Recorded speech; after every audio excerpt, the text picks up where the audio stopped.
How can someone detach and set clear boundaries with someone who only shows interest when expressing jealousy? It can be incredibly confusing when you are involved with someone who will not commit and seems to be disinterested in a more serious relationship, but then they become jealous just when it seems like you are moving on.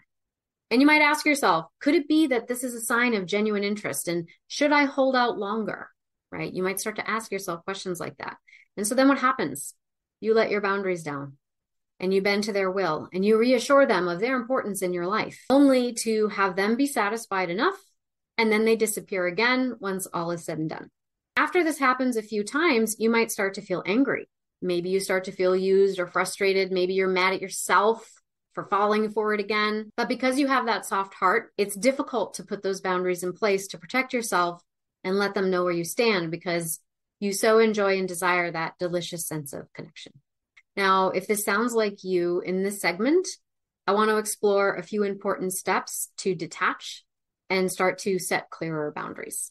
And so the goal here really is to help you go from feeling more powerless and, let's say, emotionally drained to feeling more self-confident and emotionally secure without having to lose that sense of compassion or your own personal authority, and to start honoring your boundaries and your own emotional health so that you can feel respected and valued in your relationships. So with that, let's just dive right into the first step. So in this case, the first step, I think, really revolves around recognizing jealousy for what it is.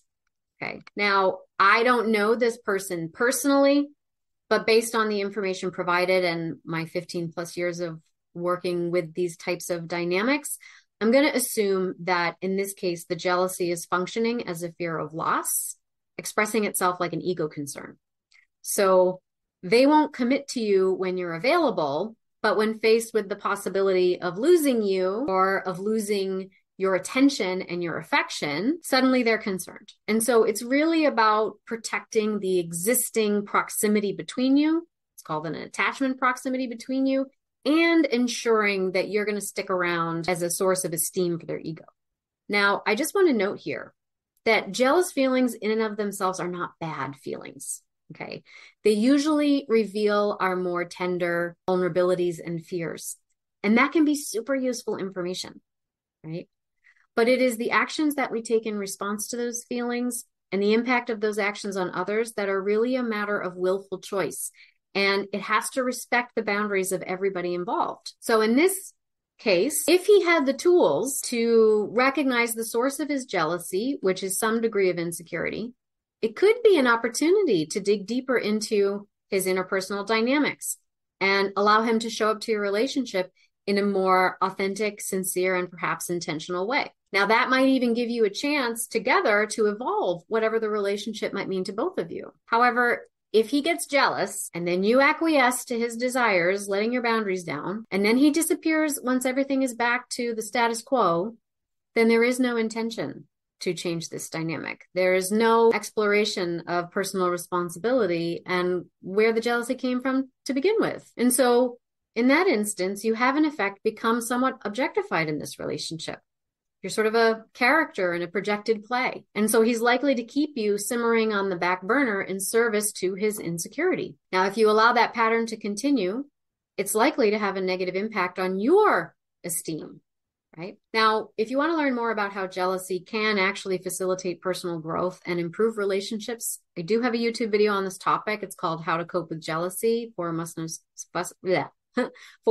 tips. And I'll include a link to that in the replay of this video. But this leads me to step 2, which is, okay, so there's this kind of using jealousy as a way to make sure that you stay where you stay put so that I can continue to source my esteem from you. That's what's going on there.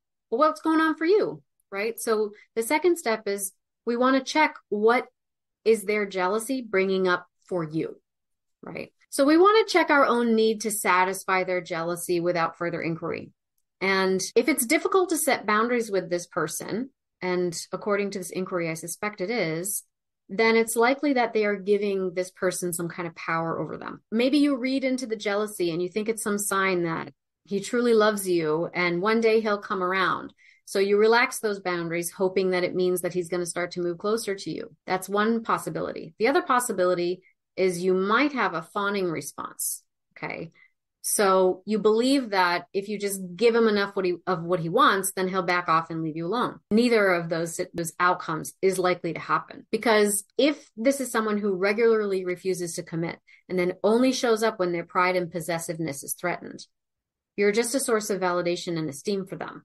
And they're going to keep you around to feel good about themselves so long as it only requires minimal effort on their part. And it allows them to maintain a safe, distant attachment proximity. So offering you breadcrumbs to keep you around is easy enough, especially if you're highly responsive to them. Now, on the other hand, let's say it is just a fawning response on your part. You're not actually interested in them, but you are intimidated by them. And so you just try to give them what they want to leave you alone. Well, in that case, you're demonstrating yourself to be an easy supplier of energy and ego inflation. So it's kind of like feeding a stray cat and then being surprised when they keep coming back. So you want to clearly define for yourself, what do you want from this person, right? If you have agreed to be friends, then define what that means very specifically and practically. So how much texting and phone contact is okay? How much physical time spent doing friendly activities is okay? How much intimate emotional conversation is okay? What topics are off limits? How much time are you going to spend with other friends together in group settings, right? Is it okay if they remain in contact with your close friends or family members? What are your interactions going to be on social media? Now, I just want to add here that it is okay for them to be jealous. But it is not okay for them to use those feelings as an excuse to break the rules and boundaries that you've established around your friendship. So you want to recognize that you can acknowledge their feelings, but you're not responsible for them, and you are not the appropriate person with whom they should process them if you've agreed to be friends. And they have no ultimate intention of changing that arrangement, right? So this is what you say. I'm sorry if you're feeling jealous. I know those feelings can be really tough, but I'm just not the appropriate person to speak to about those feelings. It oversteps the boundaries of our friendship. If you want to revisit the status of our friendship, I'm open to discussing it once you've processed more of what you're feeling and can come to me with a clear head and decisive suggestions. Now, if you'd like to learn more about setting healthy boundaries, I do have another video on my YouTube channel. It's called Healthy versus Unhealthy Boundaries and How to Tell the Difference. And I'll include a link to that in the caption and the replay of this video. So wrapping this up, I would say it's clear that navigating the waters of a non-committal relationship can really be challenging, especially when jealousy is complicating the dynamic. And so when we start to understand the underlying motivations behind the jealousy and we confront whatever it triggers in us, then it allows us to set clear and firm boundaries that allow us to protect our emotional well-being and make sure that the friendship is steered into healthier territories.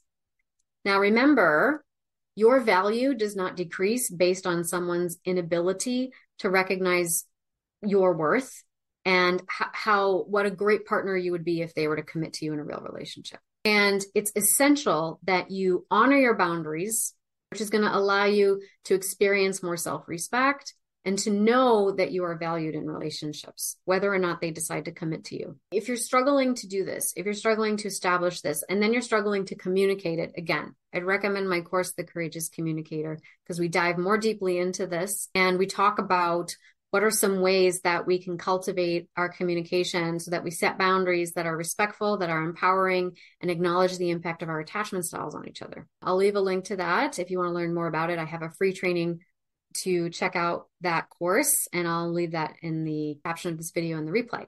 I'm going to stop there. I hope that was helpful to our inquirer. I would also love to know there in the chat or in the comments if any of that resonates with you. Have you ever been confused about how to approach jealousy in your relationships, or have been confused about how to recognize and establish your boundaries with that? I would love to know. Also, remember to subscribe and ring the bell for notifications. I put out videos once a week and I wouldn't want you to miss out.